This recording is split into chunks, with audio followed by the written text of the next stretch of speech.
When Final Fantasy IX released at the turn of the millennium, it served as the perfect bookend for Final Fantasy on the original PlayStation. Designed as a tribute to everything that had come before, Final Fantasy IX was appealing for multiple reasons.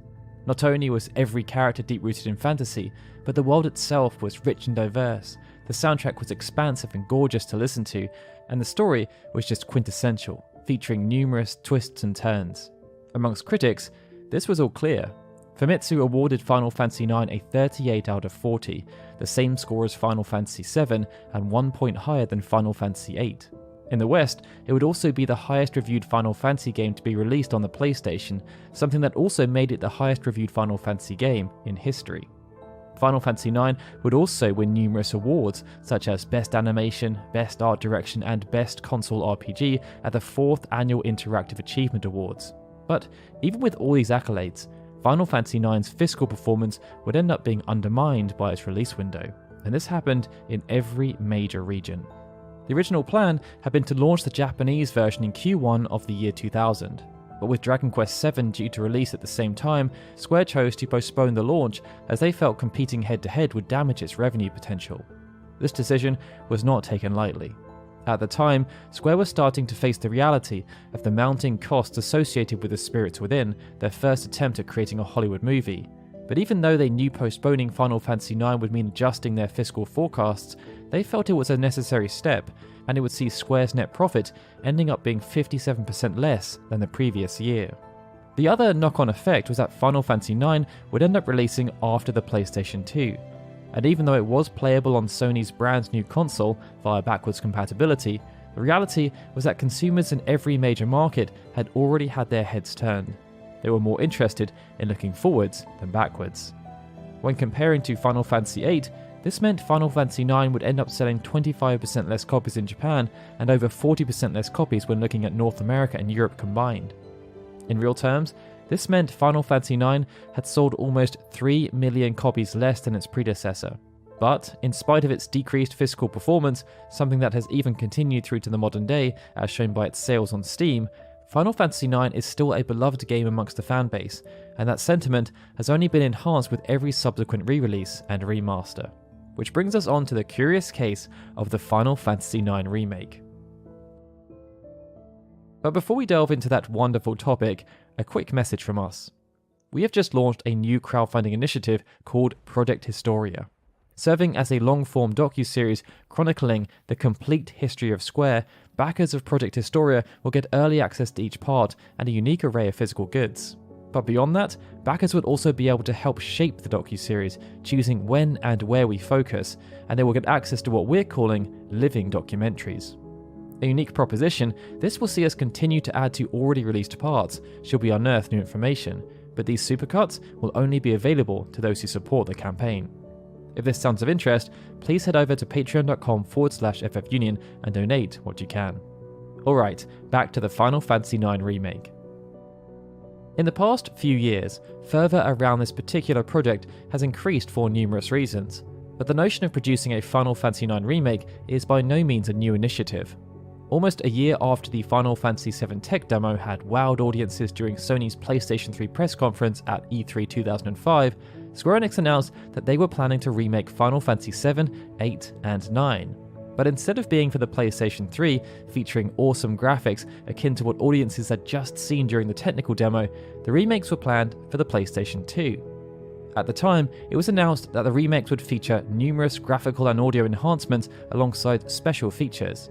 But perhaps, after realizing that this would not quite align with the expectations of the fanbase, those plans were swept under the carpet and never heard about again. Things would then go quiet for many years in relation to a Final Fantasy IX remake, as Final Fantasy VII became the focal point. But with the Final Fantasy VII remake now a reality, and for the most part being well received, the fanbase started to look for other remake candidates. Square Enix employees have helped to stoke the fires in this regard, with there being numerous mentions of a Final Fantasy VI remake and a Final Fantasy VIII remake. But all of this has just been more wishful thinking, as the comments have been non-committal, referring to projects they could make or want to make, but are unable to do so because they're already busy with other projects. And in this regard, it's very similar to the situation surrounding Final Fantasy X-3, which we covered in a previous Curious Case video, with the development team stating that it cannot exist until the Final Fantasy VII Remake trilogy is complete. Now, Kitase, to our knowledge at least, has never made direct comments about the prospect of a Final Fantasy IX remake, and no, we're not counting ambiguous teasers, well, not yet at least. This could be because it's one of the few games from the Golden Era that he had no part in developing, but it could also be that it's low down on the pecking order in terms of games they want to see remade as creators, something that makes sense as Final Fantasy VIII sold more and Final Fantasy VI is often held in higher regard amongst critics and fans. But even with that being the case, rumours of a Final Fantasy IX remake being in development gained significant traction throughout 2021 for numerous reasons.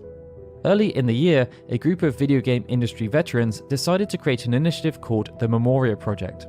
Fueled by their passion for the source material, the objective of the Memoria Project has been to create a non-playable version of Final Fantasy IX that showcases how it might look and feel if it was remade with modern-day technology. Once assets began to be released, the response was pretty astounding, something shown by how our video on the Memoria Project exploded. And that fans responded in such a positive manner and in such volumes showed how much demand there was for an actual Final Fantasy IX remake to exist. But beyond that, it also showed that the visual style of Final Fantasy IX, if modernized in the correct way, would not feel out of place within the modern gaming landscape. Project Memoria would then be complemented by the Mogri mod. Even though this mod was first released in 2018, it wouldn't be until 2020 and 2021 that it would start to gain real traction. It would see release trailers for version 8.2 and 8.3 receive hundreds of thousands of views, with plenty of media attention due to how impressive the mod performed in comparison to Square Enix's own remastering efforts. In June, it was also revealed that Square Enix were collaborating with Cyber Group Studios, a French company known for producing and distributing animated programs. They will be working on a brand new animated adaptation of Final Fantasy IX aimed towards 8 to 13-year-olds and wider family groups. This was the first official confirmation that Square Enix were keen to place more focus on Final Fantasy IX, but outside of the announcement, nothing would end up being shown, and some 18 months on, we're still none the wiser as to what this will actually end up looking like. Perhaps the main reason for the silence around the animated show relates to the third event that happened in 2021 related to Final Fantasy IX, a pretty monumental data leak that seemed to confirm its existence.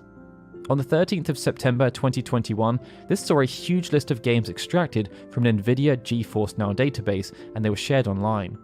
Amongst this list were tons of high-profile games, many of which had yet to be announced, and one of them was a Final Fantasy IX remake.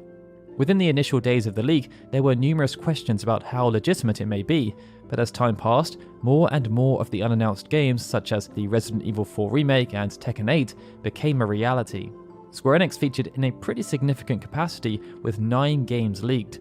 7 would then end up being announced, including Kingdom Hearts 4. As of the publishing of this video, it means there are now only 2 projects yet to be revealed, the Final Fantasy Tactics Remaster and the Final Fantasy IX Remake. Based on how many projects have become a reality, it feels as though it's only a matter of time until the last 2 are also revealed. The only thing that would prevent this is if both projects have been cancelled for some reason, but that seems unlikely. Tactics Remastered has perhaps been held back to let Square Enix's other tactical releases breathe. After all, this year has seen 3 prominent releases in Triangle Strategy, DioField Chronicles, and Tactics Ogre Reborn. And even though DioField Chronicles ended up being a flop, the other 2 games have sold incredibly well.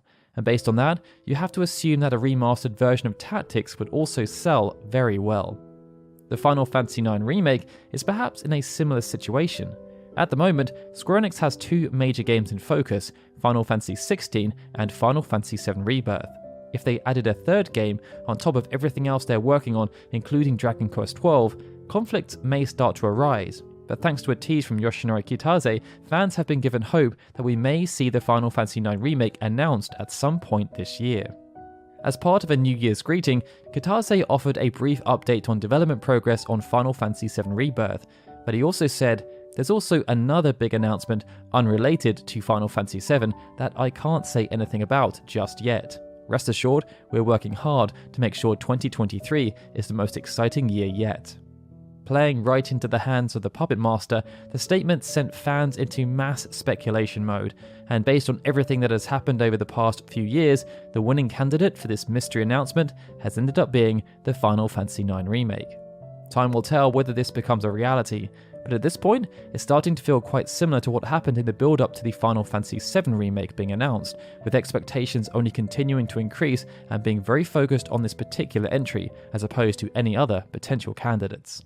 Either way, we're curious to know how likely you think it is that the Final Fantasy IX Remake is in development, and whether you feel it will be revealed this year. Let us know in the comments below, and if you enjoyed this video, please give us a like and hit that subscribe button. Alright everyone, this is Daryl signing out. I'd like to give a big thanks to all of our Patreon and YouTube membership supporters, especially Benjamin Snow, The Livestream, Elsa Claire Farron, Galcian D. Kujata, Gregory and Lord of Morning, who are super special Onion Knight supporters, and of course, thank you to everyone for watching this video. I'll see you all again soon for more Final Fantasy goodness.